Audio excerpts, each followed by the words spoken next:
Promo வெளியான நிலையில social மீடியாவுல பெரிய அளவுல பேசு பொருளா மாறி இருக்கிறாரு எஸ்டிஆர். அதுலயும் நம்ம வேஷத்துல தனுஷ் நடிக்க வைங்க சார், சூப்பரா பெர்ஃபார்மன்ஸ் பண்ணுவாருன்னு சொல்லி பெரிய அளவுல கவனத்தை ஈர்த்திருக்காரு. இப்போதைக்கு கோலிவுட்ல டாக் ஆஃப் தி டவுனா சிம்பு தான்னா பாருங்களேன்.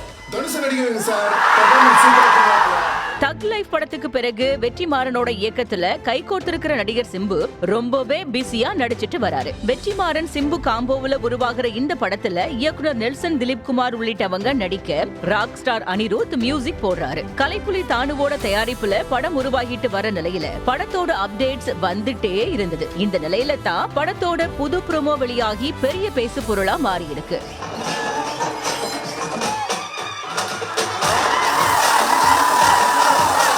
அடிப்படையில வட சென்னையை மையமா வச்சு உருவார இந்த படத்துல இருவேறு காலகட்டத்துல டிஃபரெண்டான 2 லுக்ஸ்ல வந்து மிரட்டி இருக்கிறாரு சிம்பு. விஜயகாந்தோட கேப்டன் பிரபாகரன் படம் ரிலீஸ் ஆன டைம்ல, அதாவது 1991 வருஷத்துல வட சென்னையில நடந்த மிகப்பெரிய அசால்ட் ப்ரோமோ காட்சியில இடம்பெறுது. அந்த சமயத்துல கொலை செய்யற சிம்புவோட கேரக்டர் கரண்ட் பீரியட்ல கொலையே பண்ணலன்னு மறுக்குது. 1991 ஆண்டுலயோ நடப்புலயோ கதை நகர்ற மாதிரி காட்டப்படுற சூழல்ல கோர்ட்டுக்கு வெளியே நின்னு நெல்சன் கிட்ட பேசுற சிம்பு காமெடி பண்ணி கிச்சு கிச்சு மூட்டுறாரு.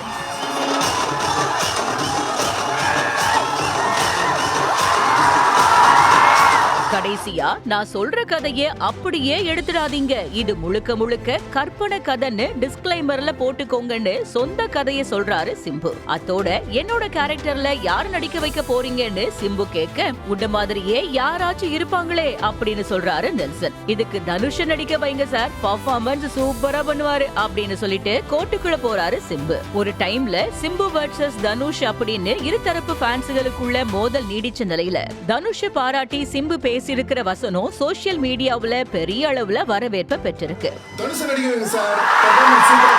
சக நடிகனா எந்த ஒரு ஈகோவும் இல்லாம தனுஷ பாராட்டி பேசியிருக்கிற சிம்புவோட செயலுக்கு வாழ்த்துக்கள் பா அப்படின்னு பலரும் பதிவுகளை போடுறாங்க. இதை தாண்டி எல்லோரும் தனுஷோட வடச்சின்ன பாட்டுவத்தான கேட்டுட்டு இருந்தோம். ஆனா வடச்சின்னையோட அப்கிரேடட் பாட்டை எடுத்துட்டு இருக்காருப்பா நம்ம வெற்றின்னு வெற்றிமாறனையும் சிலாகிச்சுக்கிட்டு வர்றாங்க நெட்டிசன்ஸ்.